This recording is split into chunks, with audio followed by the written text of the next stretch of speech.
You got to be careful talking to a bishop because, you know, like if you're disrespectful, oh, man, I read somewhere in canon law, that's like 1,000 years in purgatory. Yeah, oh, yeah. When was the last time? I want to go to confession like the politicians go to confession. Bless me, Father. Mistakes were made. And I would like to apologize if God misunderstood the context of my behavior. If he took offense by something that I did that he misperceived and reacted poorly toward, I would like to say I'm sorry for his misperception.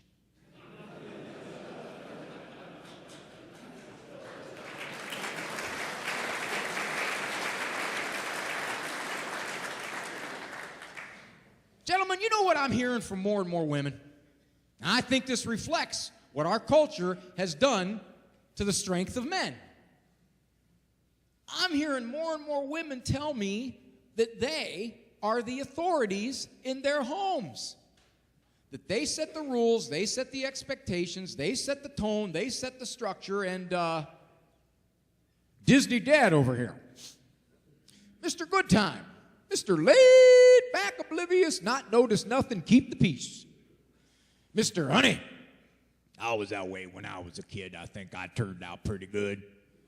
And the women are thinking, let's gather the relatives and vote. More and more of the ladies are telling me that they're taking the lead in this. And we guys, we're standing back. Do what your mother says, okay? Do what your mother says. I do what your mother says. Everybody does what your mother says, okay? You want to live till tomorrow? Do what your mother says. Gentlemen, I'm going to give you a soundbite. Whether you're a parent, whether you're a grandparent, whether you're a great-grandparent, protect. I doubt you'd ever let another human being talk to your wife that way, like that child on a regular basis talks to your wife. Next time you hear her locked into a battle with a kid, don't sit in the Barcalounger in the other room thinking to yourself, I close my eyes, I can't tell which one of them's the 12-year-old. Get in there. Protect. That's not just your mom you're talking to that way.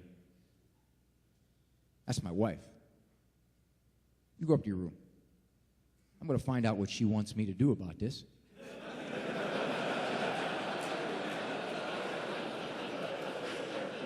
Well, you can't protect without permission. You could get seriously killed.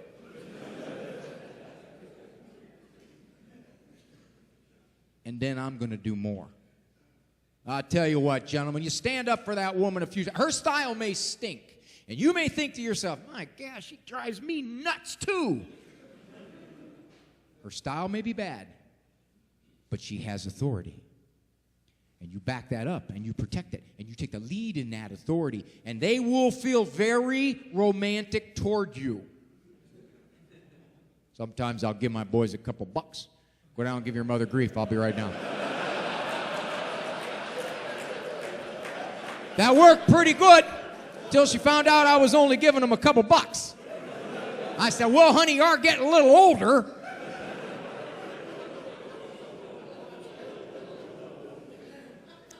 I learned an awful lot of psychology from my father. My father went to God before I was born. Excuse me, Lord. Now, I'm going to raise a whole bunch of kids. I don't want to complicate the whole affair. Give me 8 or 10 phrases. I'll just repeat them over and over. Dads are not as versatile as mothers. Dads are all stamped out of the same mold. I finally figured out why that is. You know how moms have to go to Lamaze classes to learn how to be Maz?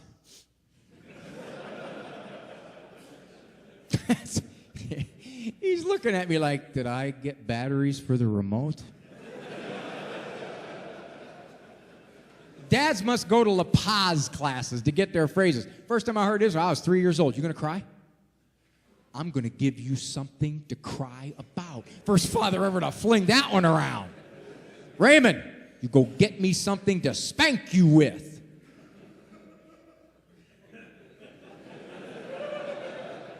But fathers are generous people. You know, we don't get credit for it. My dad was a very giving man. 8, 9 times a day he gave me something.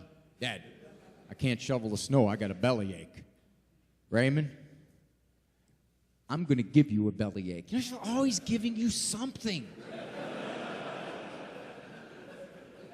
We shrink types, we talk about communication, you know, and we made up this thing called I messages, where you start out a sentence with, I feel frustrated when you do that, rather than you frustrate me. My father was 25 years ahead of I messages. He would take nouns, change them into verbs with an I message on my head. Dad, I got peanut butter on your vice grips again. Raymond, I'm going to peanut butter your head. It was always some I message up here. You are not going to find I'm going to peanut butter your head in any parenting book. It's not there. By today's enlightened psychological standards, my father was a parenting barbarian. Judge it by the acid question, men. Not was he psychologically correct. You know, a culture's in big trouble when psychological correctness is replacing moral correctness. When more people are asking, is it normal, as opposed to, is it right? Yeah, it's normal for a 14-year-old to get surly and disrespectful if you let him. It's not right. The question is not, is it typical, is it normal, then it's okay. No. The question is, how right and good is it? Sin is normal. It's not right. See, Pop asked the question, how well will this work to teach the moral lesson I wish to teach my child in my faith worldview? For Pop, drop out in high school during World War II, 50%. That's sky high. Teenagers, 12% is good. Spouses, 4%. Know the definition of impending middle age? It's when your wife gives up intimacy for Lent, and you don't realize it till Monday after Easter.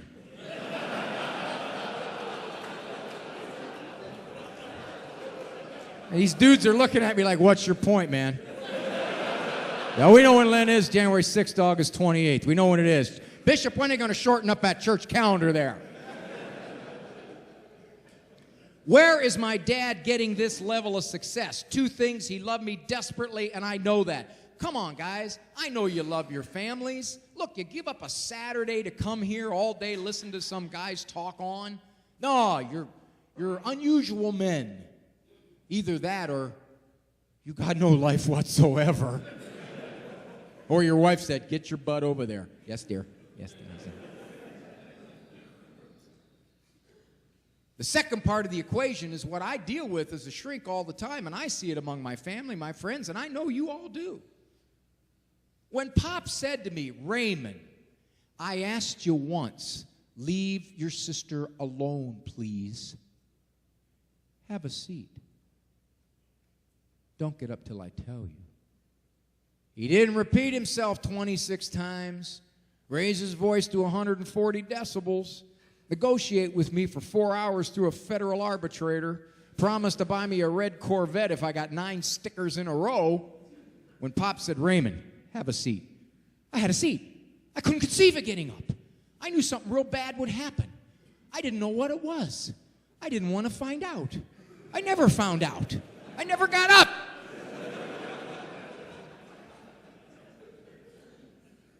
Remember the look? Many of your parents had the look. Maybe many of you had the look. Well, you look at a kid now, he looks back at you like, what are you looking at?